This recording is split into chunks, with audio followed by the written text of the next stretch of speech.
This is Dresher Town Road, Upper Dublin Township, in the northwest suburbs of Philadelphia. The Dresher family moved here from Silesia in eastern Germany in the early 1700s. The Dreschers were Schwenkfelders, a group that came to Pennsylvania for religious freedom.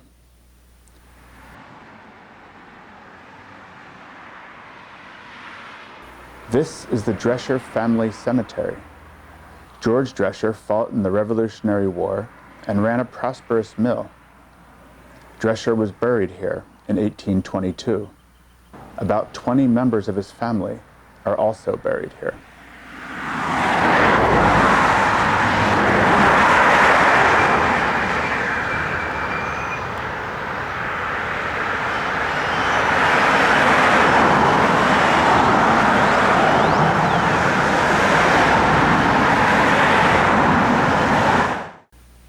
Hi, I'm Tom McLaughlin, a member of the Upper Dublin Township Historic Commission, and this is Dick Dresher, the remaining member of the Dresher family. Have you remained connected to the Schwenkfelder community, which I know maintains a presence throughout Montgomery County? My only real ties are with the cemetery. I buried my father there in the mid-'80s. And I first called the Schwenkfelder Church to get permission to bury him there. And in return, I said I would cut the lawn for the cemetery. So I did that for 34 years, cut the grass maybe 4 to 6 times a year. Since then, I've been paying someone else to do it just for the last two years. I'm also in direct contact with a representative of the Schwenkfelder Church now, having to do with the upcoming move of the cemetery. In a 1989 article for the Montco edition of The Intelligencer, you were quoted as saying you're worried about the expansion of Dreshertown Road and the fate that would befall your family's cemetery. Now, all these years later, it looks like those plans are going to come to fruition. And there's talk of the need to move your family's cemetery. What does that mean to you personally, that the cemetery is likely going to be moved, and quite soon? It's going to be moved only about 50 yards up the road. It's township property.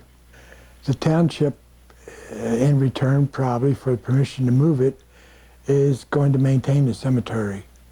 So that's something neither I or the Schwenkfelder Church will have to worry about.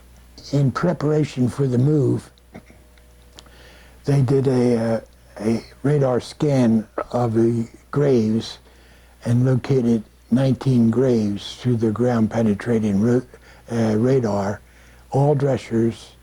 2 they did not have to look for, my parents, because they're well marked. So they're all Dreschers in there. And it is currently owned by the Schwenkfelder Church. I can well see the traffic tie-up that the cemetery is causing, and it just cannot continue. So we're in support of the move, and the township, with the engineering company, the state, everybody's involved. And from what we gather, we've had many meetings with them, and they're going to do a beautiful job. Our opinion comes first, and they're doing everything we'd like them to do. So we were very pleased with the progress. There will be parking spaces for 2 cars, and the gate will be facing Dreshertown Road. There'll be a sign and maybe a little history of the cemetery there, and people will be welcome to come and look around. It should start very soon. We're going to have a meeting with the archaeologist, the engineer, the township, PennDOT, Delaware Valley Regional Planning Commission. We'll be having a meeting this month. I don't know the date yet, and probably set up the actual timeline. And I'm expecting work to commence relatively shortly. So how readable are the tombstones?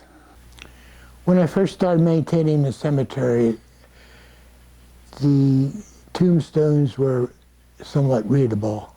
Readable in that they would give initials like AD, 1867 or FD 1850, but now they're all worn off.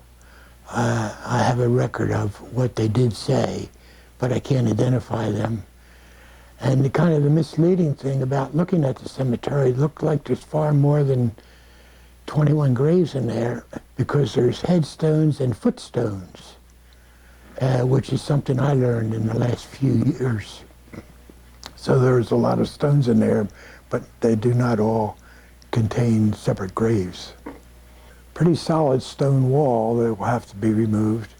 And then there has to be an archaeological dig in there. As I told them, I said, I don't want you using a backhoe, I want you to use shovels, which is what they'll be doing. And as I gather, they're going to have to sift the bones, sift the dirt. And I called the head of the cemetery commission in Harrisburg and said, the first grave was 1804. Do you think they're going to find anything? And he's had a lot of experience in this sort of thing. He says, oh yes, they'll find something, maybe a button, maybe a jawbone, could be anything, but they'll find something in each grave.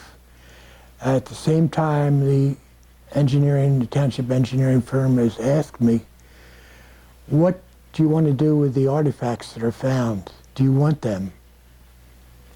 I said, not necessarily. I said, but what I'm going to suggest is that they build a display case in the Upper Dublin Library and showcase the artifacts that are found in the cemetery.